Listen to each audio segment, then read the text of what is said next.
Big loss for Republicans last night in the Alabama special election to fill the U.S. Senate seat vacated by Attorney General Jeff Sessions. I'm going to tell you why I'm not that concerned and why I don't think it's indicative of anything going into the 2018 midterms.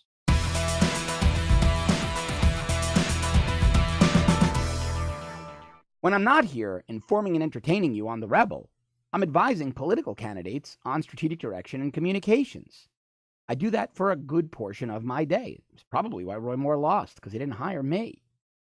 Seriously, though, in my opinion, Roy Moore ran a terrible campaign, and that's what today's show is about. We're going to talk about why he lost in a predominantly red state, a state that Donald Trump won by nearly 30 points. I think Donald Trump won Alabama in the general election by 28 points.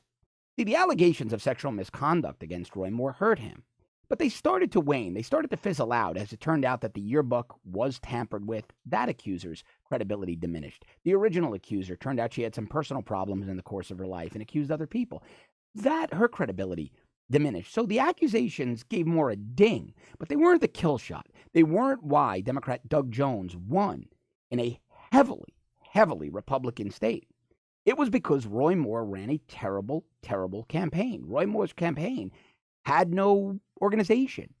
Their grassroots get out the vote and communication strategies were abysmal. Look, here's a pro tip for any campaign people watching. It is a terrible messaging strategy to have your 70-year-old candidate respond to sexual misconduct allegations by saying, I dated teenagers and their parents were cool with it. I mean, who thought of that? Who advised him to do that? And if he did it on his own, well, that really says horrible things about his campaign team.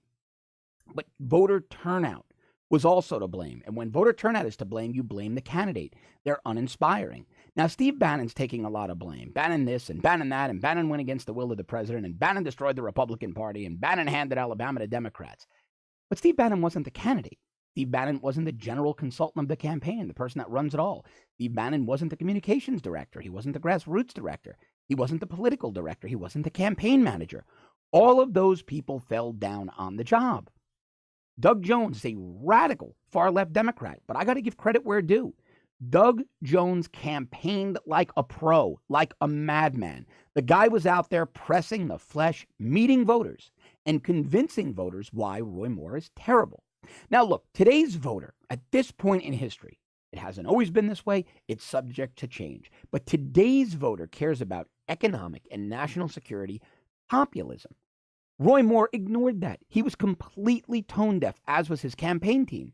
When voters wanted to hear tax reform, I want more of my money back in my pocket, build a wall, deport illegals who are killing women like Kate Steinle and being acquitted.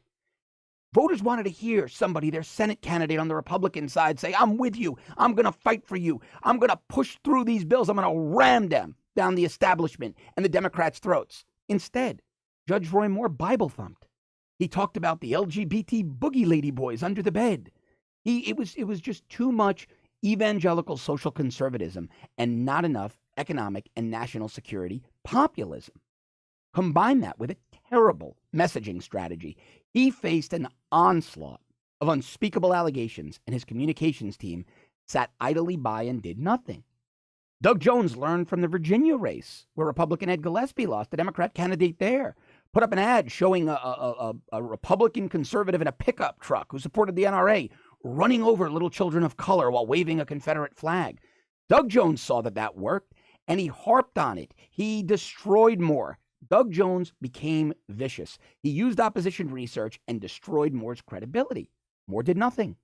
Moore's opposition research teams dug up nothing on Jones. His communications teams planted no negative stories on Jones. There was no campaign effort on the part of Moore. And in the last week of the campaign, this past week, the time when a candidate is supposed to be working around the clock, they sleep maybe 3 hours a night. Well, Judge Roy Moore went MIA. Jones was everywhere. He was crisscrossing the state of Alabama, shaking hands, kissing babies, and convincing people why, even if they didn't like his policies on abortion, on gay marriage, on religious liberty, that he was still better than Roy Moore. Now, did he convince anybody? Well, I don't know. He got 670,000 votes, give or take 671,000, Roy Moore 650,000. And that's really the story. Republicans simply did not turn out. The average vote tally for a Republican who prevails in Alabama is about 765,000. That's been the median for the last several elections. Roy Moore missed that mark. And that's in a midterm. That's in a mid-year election. Like this one. This was a special going into the midterms. That's not in a general election year where turnout is much higher. Roy Moore missed that mark by about 115,000, 120,000 votes. Simply put, Republican voters were not inspired. There was something off about Roy Moore. He was kind of odd. He was a hard guy to like. He wasn't lovable. He wasn't fuzzy. And not everybody can be Donald Trump. Now, that is where Steve Bannon made a serious miscalculation. Roy Moore was portrayed as the MAGA candidate, but he used a very traditional playbook. He hired a consultant out of Florida, a guy named Brett Doster, who I've crossed paths with, who was Jeb Bush's advisor. He was Roy Moore's advisor. Why in the world did the Moore campaign use a Jeb Bush advisor when promoting themselves as the MAGA campaign? It was a terrible campaign.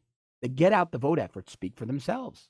115,000, 120,000 less Alabama Republicans turned out for Roy Moore than they did for previous Republican candidates. That's very telling. And that goes to the grassroots strategy. No one was knocking on doors. No one was out there energizing voters, putting palm cards in their hands. It seems like Roy Moore rested on the fact that he got Steve Bannon's endorsement, and then after the primary, Donald Trump's tepid endorsement. But if you notice, the president kept him at arm's length. Donald Trump didn't travel to Alabama to campaign with Roy Moore. The GOP establishment neocons, they want to knock us down. They want to knock the MAGA movement down. They want to knock true conservatism down. They want to keep their uniparty deep state status quo in place for as long as possible. And Roy Moore enabled that. So sure, while Bannon showed up and he endorsed him and he gave a little strategic direction, Roy Moore's campaign team, that core group of managers and advisors that were with him daily, that traveled the state with him, these were Jeb people. These were milquetoast people using an establishment playbook, telling him, harp on social conservatism and evangelicalism and gay marriage and LGBT boogie lady boys under the bed. That's what people want to hear. And all voters wanted to hear was, how are you going to help me keep my own money? How are you going to protect my family? How are you going to protect me? Very simple economic and national security populism. Now, I don't think this is indicative of anything in the midterms. Like I said in my opening, I think Roy Moore was a flawed candidate from day one, even without the allegations. Roy Moore was a low-energy candidate. He was an older man. He didn't have the will to fight in him. He wasn't out there traversing the state campaigning like Doug Jones was. So even without these allegations, I think Moore would have had an uphill battle. He would have won in such a heavily plus Republican state. But I don't think it would have been the landslide that, say, a Representative Mo Brooks would have seen. I think if Mo Brooks had been the candidate, and I said that from day one, Mo Brooks would have probably won by 20 points, maybe more. He's a well-liked representative from the state of Alabama. But Mitch McConnell and the Democrats didn't want Mo Brooks. They fought against him. And Steve Bannon miscalculated. So he went against Mo Brooks because in the general election, Mo Brooks backed Ted Cruz, not Donald Trump. But Ted Cruz and Donald Trump, politically anyway, have made amends. They support each other's policies. Ted Cruz has been a good defender of the president. And Steve Bannon probably should have given this one a little more thought. I always thought Roy Moore was a weird guy. I always thought he was a flawed candidate. I didn't like the allegations against him. I didn't like that the Washington Post came in and tried to swing and rig Alabama's special election. I never was a rah-rah-rah Moore guy like I was for Donald Trump, like I will be for our great governor here in Florida, Rick Scott, when he runs for the U.S. Senate. And like I am for many other candidates. Scott Eulinger, a candidate, full disclosure, that I represent up in Pennsylvania 15, a great candidate in Missouri for Senate, Tony Minetti, a former B-2 stealth bomber pilot. Really, really interesting, great candidates. Those candidates energized me, but a guy like Roy Moore never did. But again, in the final analysis, Cardillo's final analysis, it wasn't so much the allegations that hurt Roy Moore as it was a terrible communications messaging strategy that thought it was a good idea for their 70-year-old, already kind of creepy candidate to say, yep, I dated teenagers if their mom and dad thought it was cool. That was just bizarre. And when I felt it was the beginning of the end, zero grassroots effort in a state like Alabama, in the South, where people love their neighbors, they care very much about trust, people they know, you need to earn their trust. He needed to be out there shaking hands, kissing babies, and re-earning their trust after the allegations. Didn't do that.